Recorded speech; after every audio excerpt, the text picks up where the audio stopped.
10th Amendment movement that's rising in Minnesota with Mr. Emmer and his campaign. Do you want to address that at all? Do you have any thoughts on that? Absolutely. I mean, I think for any candidate to take such a hard line in supporting the movement to nullify federal laws, to say that Minnesota is an island unto itself and we can just cavalierly disregard whatever federal laws we think aren't politically acceptable, is horrible for Minnesota.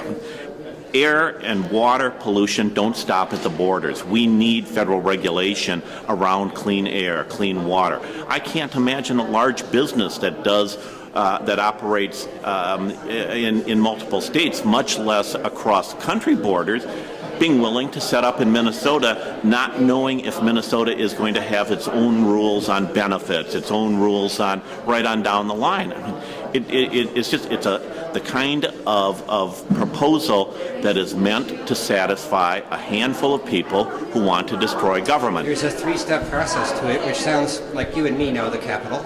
But it's almost impossible then to get any federal laws to cover us then after that.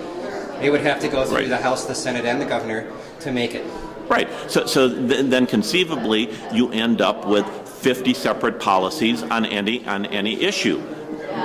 The United States can't compete at that level, and so then you extend it. I mean, should a city within Minnesota have the right to say to the state, "Oh, I'm not going to follow that statute," or "I'm not going to abide by that law. We're going to change it for our citizens"? I mean, where does it end?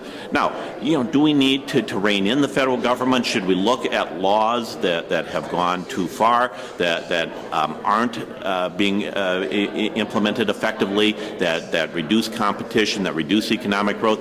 Absolutely. But it is one thing to say, let's reform, quite another to say we ought to be an island unto ourselves.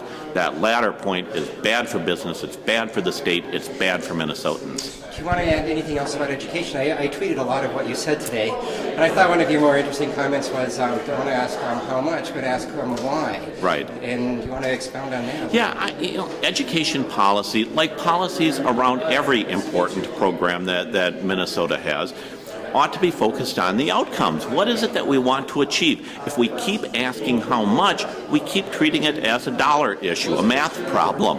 And that's been really what's happened over the last several years is let's figure out the math to balance the budget, and the consequences of that are we push problems down the road. I was just talking right now to a superintendent from North Branch.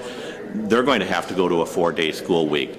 I think policies that promote those kinds of cutbacks are wrong, and I think you get there if it's just a dollar problem. We need to figure out what do we want, and what we want out of education are kids going into kindergarten prepared for success so that when they graduate from 12th grade, they're prepared for life. They're prepared for whatever life brings them, whether it's college, work, military service, or something else.